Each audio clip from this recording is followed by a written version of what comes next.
얼마 전에 포항 호미곶에 갔었습니다. 혹시 다들 가보셨나요? 네, 당연하시겠죠. 거기 갔더니 육지에 손 하나가 있고 또 바다에도 손 하나가 있더라고요. 사진 한번 보여주십시오.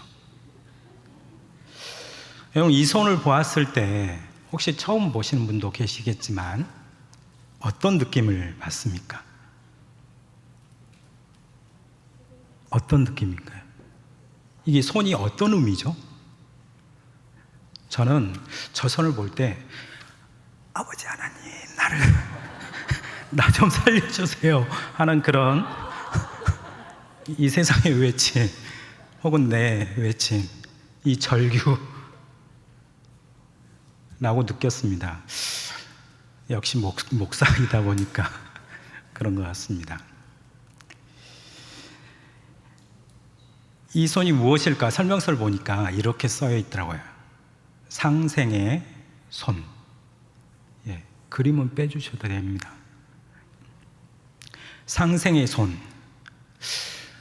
곱씹어봤습니다. 상생의 손, 상생의 손, 상생의 손. 아무리 곱씹어봐도 이게 어떻게 상생의 손이지? 라고 되뇌일 수밖에 없습니다. 그리고 다시 한번 내 마음속에 결론을 내리기를, 예술의 세계는 심오하구나, 이해할 수가 없구나 라는 생각을 해봤습니다. 제가 오늘 이 손에 대해서 이야기하려는 것은 아니고요, 그 옆에 있는 박물관, 등대박물관 이야기를 하려고 합니다. 등대박물관에 갔더니 참 볼거리가 많았습니다. 우리 한국의 등대의 역사도 또 익히 어렸을 때 배웠던, 책에서 배웠던 것도 있었지만 새롭게 알게 된 것도 있었고, 그 등대를 비추는 그 렌즈, 불빛, 야, 엄청난 기술이 필요했겠구나. 노력도, 연구도, 야, 속으로는 또 저런 렌즈는 참 비싸겠구나 라는 생각도 해봤습니다. 그리고 세계 각국의 그 아름다운 등대의 모습 사진들 보면서, 야, 세계에 저렇게 아름다운 등대들이 참 많구나. 또한 우리나라에도 아름다운 등대들이 있구나. 그래서 어떨 때는 이쪽에서, 예를 들어서 호미곶 그 옆에 또 뭐가 있죠? 예, 등대를 찾아다녔던 때도 있었습니다. 또 이런 생각을 해봤습니다. 등대가 없었을 때는 어떻게 사람들이 이 접안이라고 하죠, 육지에 이렇게 배를 딱 대는 방법, 접안을 할 수 있었을까? 왜냐하면 물론 동해안같이 깊은 바다면 모르겠지만 서해안처럼 암초도 많고 또 모르는, 깊이를 모르는, 갑자기 푹 들어갈 수도 있고 얕을 수도 있고, 그런 곳에 잘못 가게 되면 큰 배 같은 경우에는 자초할 수도밖에 없을 텐데 어떻게 했을까? 속으로 생각하기를, 얼마나 사람들이 민감하게 또 그 추를 매달아서 측량하기도 하고 조심조심 이렇게 겨우겨우 접안했을 것 같다라는 생각도 해보았습니다. 아울러 더 오래전에 아무 기술도 없었을 때 무작정 망망대해를 이렇게 항해했던 그런 사람들이 있었다, 그런 민족들이 있었다라는 기록을 보게 되었는데, 그 사람들은 어떻게, 무슨 배포로 그렇게 항해할 수 있었을까? 물론 하늘에 별자리, 달, 위치 여러 가지 보았겠지만 막연하게 바람 소리, 파도, 그냥 무작정 경험으로 그렇게 가지 않았을까라는 생각을 해보았습니다. 오늘날에는 GPS나 레이더, 첨단 장비들이 있기 때문에 암초를 피할 수도 있고 미리 대비할 수도 있고 또 큰 항해를 할 수 있습니다. 그럼에도 불구하고 어찌 보면 전자제품이 아니고 전자기기가 아닌 아날로그라고 하죠, 흔히. 등대 혹은 바다 입구에 그 길목에 세워져 있는 떠 있는 부표라고 하는데 여러 가지 등표 뭐 여러 가지 명칭들이 있는데 그런 것들이 여전히 필요한 것은 그래도 그 등대로 인해서 무언가 알려주는 것들이 있기 때문이죠. 등대가 비춰주는 그 색깔 그리고 깜빡이는 그 정도 그 차이를 보고 자그마치 멀리 따지면 한 27km 전에서 저 등대는 홈이곳에 있는 등대구나 예를 들면 또 무슨 등대구나 라는 것을 미리 알 수 있다는 겁니다. 참 신기하죠. 어찌됐든 배들이 안전하게 서로 부딪히지 않도록 길을 알려주기도 하고 때로는 여기는 암초니까 피해서 가세요 라고 알려주는 역할 그런 것들을 여전히 하고 있는 것들이 등대입니다.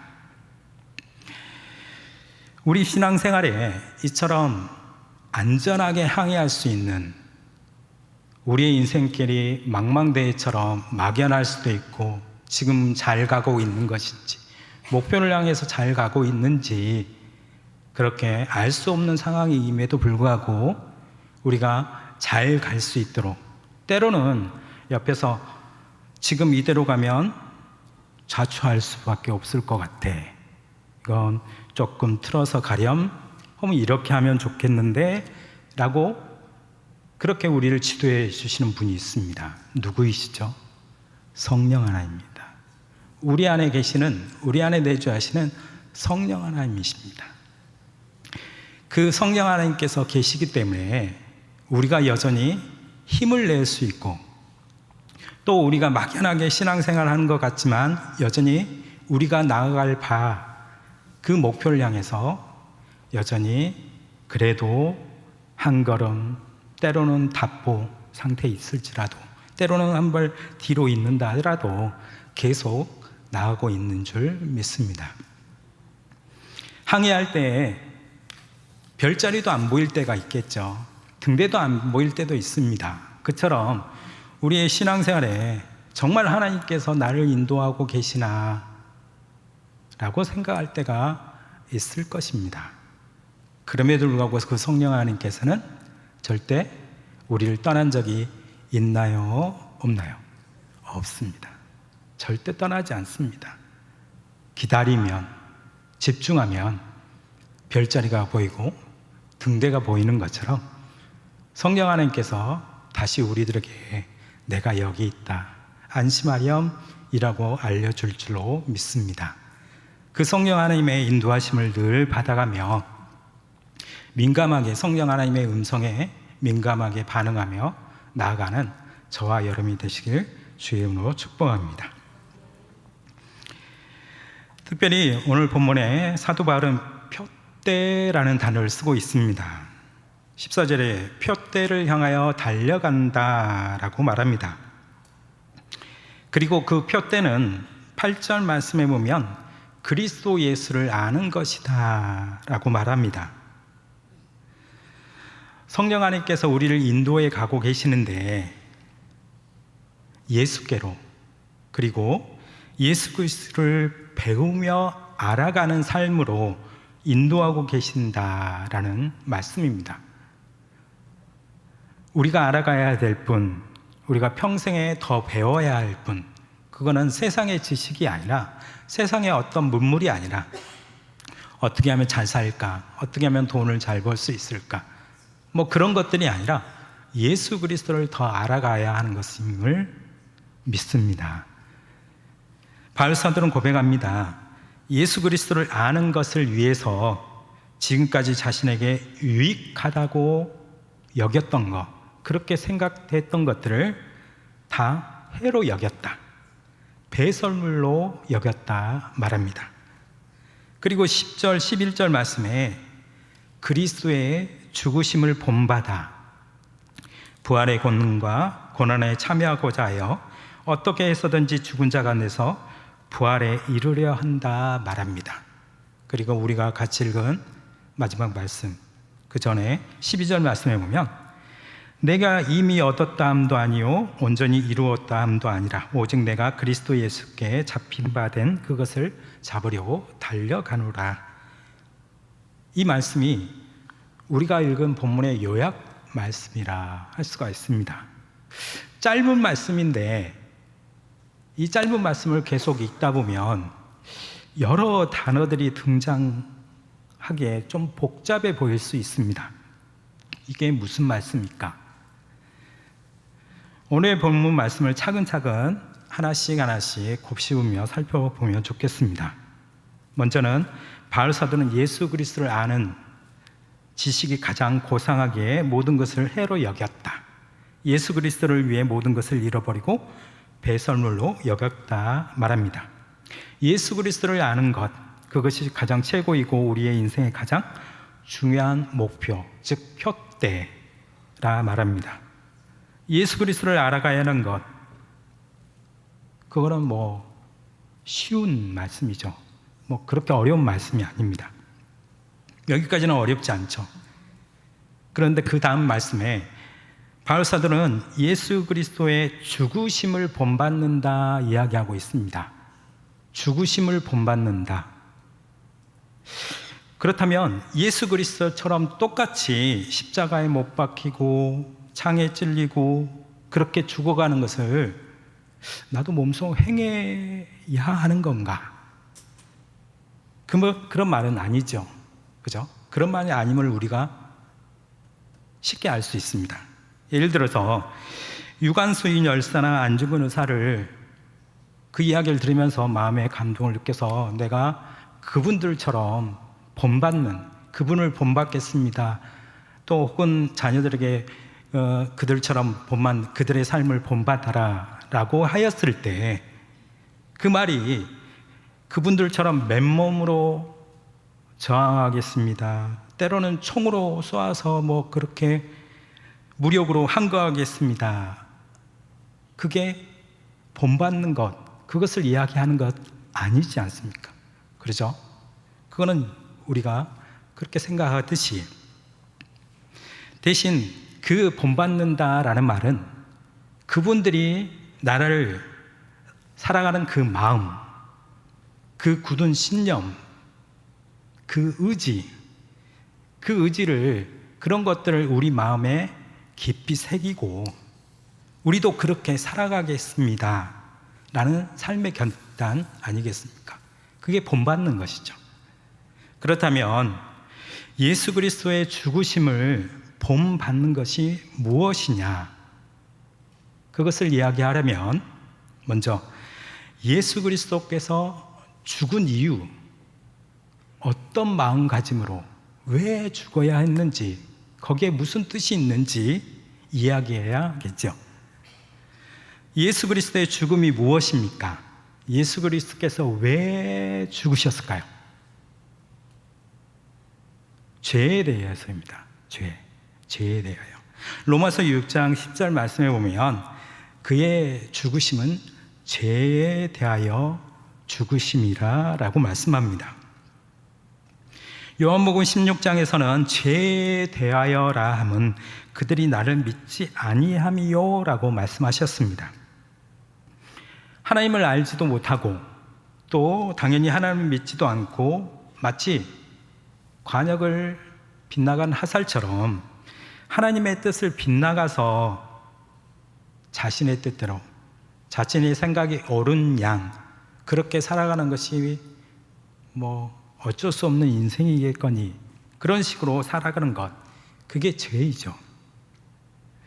하나님의 뜻이 아닌 자기 육신의 소욕대로 살아가는 죄악된 삶, 그렇게 살아가는 그 길 끝에는 영원한 멸망밖에 없다는 것을 성경이 이야기하고 있는데 그것을 알지 못한 채 살아가고 있는데 그런 영원히 멸망받을 수밖에 없는 죄, 그 죄인을 구원하시기 위해서 예수님께서 십자가에 죽으신 거죠. 십자가에 죽으신 이유는 다른 것이 아닙니다. 그 죄 때문입니다. 그리고 로마서 6장 10절 말씀, 좀 전에 인용한 그 앞부분의 말씀은 그의 죽으심은 죄에 대하여라. 그 뒤에 말씀이 이런 말씀이 기록되어 있습니다. 그가 살아계심은 하나님께 대하여라. 하나님께 대하여 살아계심이라 라고 말씀합니다. 지금까지는 죄의 종이 되어서 육체의 소욕대로 그게 당연한 것처럼 살아가는 삶, 그것은 버리고, 더 정확히 말하면 그런 삶을 살아가는 나는 죽었소 라고 생각하고, 이젠 앞으로는 하나님 뜻대로 살아가도록 지음받은, 그게 원래 목적이었으니까 그 본연의 모습으로 살아가도록 살아나게 하신, 살려주신 하나님을 위해서 살아가는 것을 말하고 있습니다. 결국 바울 사도의 그 말씀, 그의 죽으심을 본받아, 그 말은 죄에 대해서 죽은 자요 하나님께 대하여 살아간다는 자라는 것을 기억하고 그렇게 살겠다는 결단, 그의 삶의 태도, 그게 바울 사도의 고백이었습니다. 바울 사도의 고백은 다른 것이 아니라 예수님이 그렇게 죽으셨구나, 그것을 내가 기억해야겠구나, 그분이 살아나갔으면 하나님께 대하여 살아가고 있는 거구나, 나도 그렇게 살아가야겠구나, 그것을 내 마음속에 기억하고 나도 그렇게 결단하고 그렇게 살아가야겠다, 그 말씀인 거죠. 우리가 잘 외우고 있는 말씀, 갈라디아 2장 20절의 말씀에서도 내가 그리스도와 함께 십자가에 못 박혀 죽었다라고 이야기합니다. 마찬가지입니다. 나는 십자가에 못 박힌 적이 없지 않습니까? 그렇죠? 여러분한테 십자가에 못 박힌 분 계시나요? 그런데 성경은 그렇게 말합니다. 십자가에 못 박혔나니, 나는 죽은 것이 아닌데. 성경은 내가 그리스도와 함께 십자가에 못 박혔다고 분명히 못을 박고 그렇게 이야기하고 있습니다. 즉 죄에 대해서는 이미 죽은 사람이다라고 말씀하는 것이죠. 로마서 6장에서 그 옛사람 혹은 죄의 몸, 죄의 종로를 타는 자, 사망이 주장하는 자, 몸의 사욕을 순종하는 자, 이게 다 옛사람입니다. 예전에 죄인의 모습입니다. 죄악 속에 살아갔던 그 사람입니다. 그런 모습으로 살았던 우리는 예수 그리스도와 함께 십자가에 못 박혀 죽었다 말합니다. 여러분, 이런 말이 있죠. 죽은 자는 수요일인데 좋은 것은 아니시겠죠. 주의로 오르면 그럴 수도 있지만 죽은 자는 말이 없습니다. 그런데 그리스도의 죽으심을 본받는다는 말을 해놓고 죄에 대해서 죽은 자인데 여전히 죄의 소욕, 육체의 소욕으로 살아가고 자기의 주장을 내세우는 사람이 있다면 그 사람은 온전히 죄에 대해서 죽은 자라고 할 수 있을까요? 할 수 없습니다. 맞죠? 죽은 자는 말이 없습니다. 말이 없어야 됩니다. 죄송한 편이지만 말 못하는 그런 사람이 되란 말은 아니라 비유적으로 죽은 자는 말이 없습니다. 예전에 그 죄의 소욕대로, 육체의 소욕대로 살아가고 자기 주장을 하는, 자기 뜻대로 고집하며 살아갔던 그런 모습이 여전히 오늘날 현재에도 있다면, 그런 말을 하고 살아가고 그런 행동을 하고 있다면 그거는 죽은 자가 아니란 거죠. 말하네 라고 할 수밖에 없겠죠. 또한 이제는 내가 산 것이 아니오 오직 내 안에 그리스도께서 사신 것이라. 죄에 대하여 죽고 하나님께 대하여 사는 사람은 이런 삶을 살아가겠죠. 성경 말씀에 만일 누가 말하려면 하나님의 말씀을 하는 것 같이 하고, 누가 봉사하려면 하나님이 공급하시는 힘으로 하는 것 같이 하라. 이는 범사의 예수 그리스도로 말미암아 하나님이 영광을 받으시게 하려 함이니라고 말씀합니다. 그의 말과 그의 행동이 달라져 있음을 이야기하고 있습니다.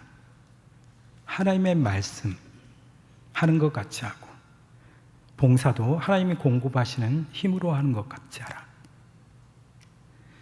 그런데 이렇게 말과 행동이 달라지는 것은 의지적으로 되는 것은 아닙니다. 교회에 나오기 시작했다고 해서 내가 오늘부터 예수님을 잘 믿으려고 합니다, 그렇게 고백하였다고 해서 곧바로 그의 말과 행동이 달라지는 것은 아니죠. 단지 예수님께서 죽으셨으니까 그 죽으심처럼 그렇게 닮아가야겠구나, 결단하며 살아야겠구나, 그런 결단만으로 되는 것은 아니라는 것이죠. 안 됩니다. 오늘 본문 11절에서도 어떻게 해서든지 죽은 자 가운데서 부활에 이르려 하는다라고 말씀합니다. 이 말씀도 좀 어려울 수 있습니다. 죽은 자 가운데서 부활에 이르려 한다. 글자 그대로 하면 우리의 육신이 죽은 후에 죽은 자 가운데서 생명의 부활로 나오는 것을 이야기하는 것이죠. 장차 우리에게 일어날 일, 미래의 그 소망, 그것을 이야기하는 것이겠죠. 물론 그런 믿음과 소망으로 살아가야 하는 것은 맞습니다. 그런데 단지 미래에 우리에게 벌어질 일이라면, 그 소망 가운데 이뤄질 그 일이라면 굳이 성경에 이렇게 이야기하면서 또한 10절 말씀에 부활의 권능에 참여함을 알고자 한다는 말까지 쓸 필요가 있었을까라는 생각을 해보았습니다. 바울 사도는 미래에 일어날 일, 그것을 소망 가운데 갖고 믿음으로 확신하며 천국을 향해서 그때를 위해서 준비하며 살아가는 것도 중요하지만 지금 현재에도 부활의 권능이 일어나고 있음을 말하고 있습니다. 부활의 권능이 무엇일까요? 부활이 우리에게 보여주거나 우리에게 부여하는 것이 무엇일까요? 고린도전서 15장 말씀에 보면 사망이 다시는 왕노릇 못한다는 것, 사망이 쏘는 것을 죄인데 죄가 우리를 다스릴 수 없다는 것, 그것이 부활이 우리에게 주는 권능 중에 하나입니다. 고린도전서 15장 17절에 이런 말씀이 있죠. 그리스도께서 다시 살아나신 일이 없으면, 부활하신 일이 없다면 우리가 여전히 죄 가운데 있다고 했습니다.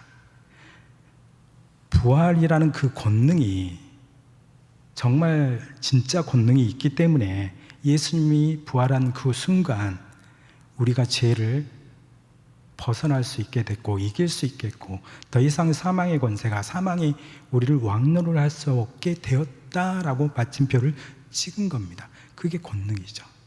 능력이죠. 그건 미래에 일어날 일이 아니라 이미 이루어진 것이고 현재에도 이루어지고 계속 이루어져 가는 것이어야 한다, 증명되어야 한다라는 이야기가 바로 바울 사도의 이야기입니다. 죄를 이겨내고 죽음을 이겨내는 삶, 부활이 우리에게 주는 권능입니다. 예수 그리스도와 함께 죽고 예수 그리스도와 함께 다시 살아났으니, 새 생명을 얻었으니 성령 안에서의 새로운 삶이 열린 것입니다. 성령의 인도하심으로 따라가는 삶을 살아갈 때 우리의 육체의 소욕을 따른 과거의 죄의 습관에서 벗어날 수가 있습니다. 성령 안에서 새로운 성품과 성령의 열매를 맺어갈 수 있습니다. 그것이 부활이 우리에게 주는 권능 중에 또 하나입니다. 좀 전에 말씀드린 것처럼 우리가 예수님을 믿겠다고 결단하는 순간, 혹은 교회에 처음 나는 순간부터 되는 것은 아닙니다. 무엇이 그렇게 만들어 가느냐라는 것이죠.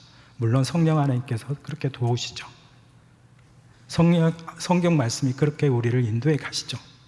그러나 예수 그리스도의 부활, 그 사건이, 그 권능이 우리에게 그렇게 살도록 능력을 주시고 그렇게 살도록 하고 계신다는 말씀입니다. 바울 사도는 이러한 부활의 권능이 삶에서 계속 이루어지고 체험되어야 되고 우리 안에 이루어질 길을 소망하면서 계속 예수 그리스도를 알아가고 싶다 말아가고 있습니다. 죄를 이기는 삶, 오늘하루 내가 죄에 대해서 이기는 삶, 넘어지는 삶이 아니라 육체의 소욕대로 여전히 사는 것이 아니라 이겨내는 삶, 사망이 나를 왕노릇하게 못하는 그런 삶, 이겨내는 삶, 하나님의 살아계심을 증거하는 삶, 그게 부활의 권능이 현재 우리에게 나타내어지는 모습이라는 것이죠. 12절 말씀에 이렇게 말합니다. 내가 이미 얻었다 함도 아니요 온전히 이루었다 함도 아니라.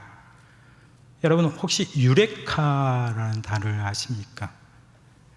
아르키메데스가 왕이 왕관을 건네주면서 이게 순금인지 알아보렴라고 질문했을 때 고민을 하였습니다. 그래서 욕조에 들어가서 잠시 쉬려고 들어갔을 때 물이 넘치는 것을 보고 외친 말이 유레카였습니다. 바울 사도는 유레카라고 외친 것이 아니었습니다.